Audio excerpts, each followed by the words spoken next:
The Eastern Caribbean Alliance for Diversity and Equality Inc., Ecade, and its member organizations in Barbados have welcomed the pronouncement that the government is prepared to recognize same-sex civil unions. Last week, Barbados also announced plans to put same-sex marriage to a public vote via a referendum. Executive Director Kenita Placid, although encouraged by the move, says a distinction must be made between civil unions and ordained marriages.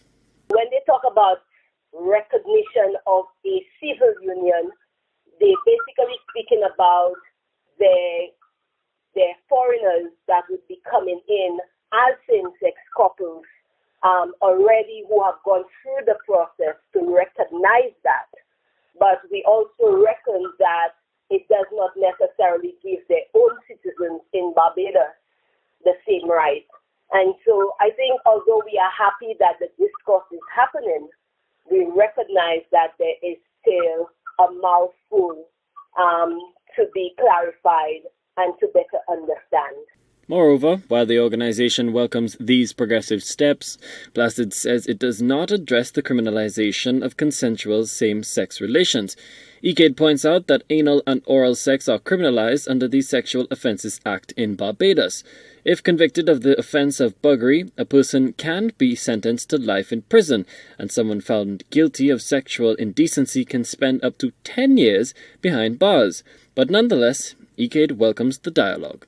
We are definitely going to support our organizations on the ground in Barbados in whichever route that they decide, whether it is to support such a move or to abstain from any connections with the move. Either way, we do congratulate the government of Barbados for taking such a brave step, knowing fully well that most of the populace may not necessarily be too happy with such a conversation.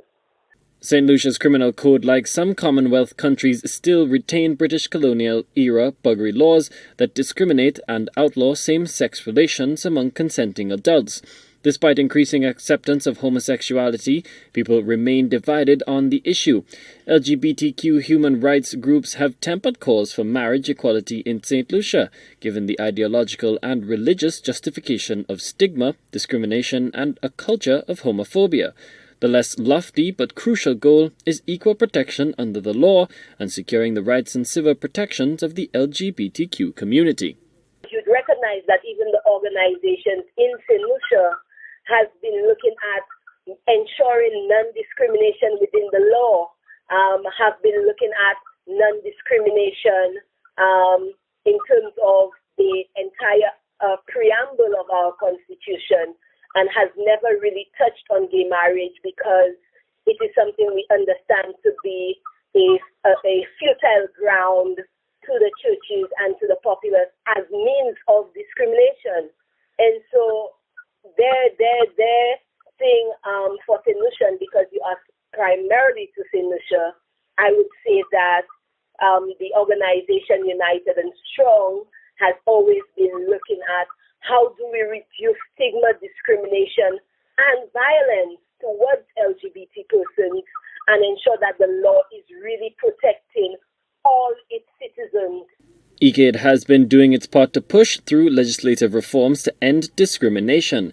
In 2019, the organization launched a multi-country challenge to the buggery laws in the Eastern Caribbean. Colby DeVoe, HTS News Force.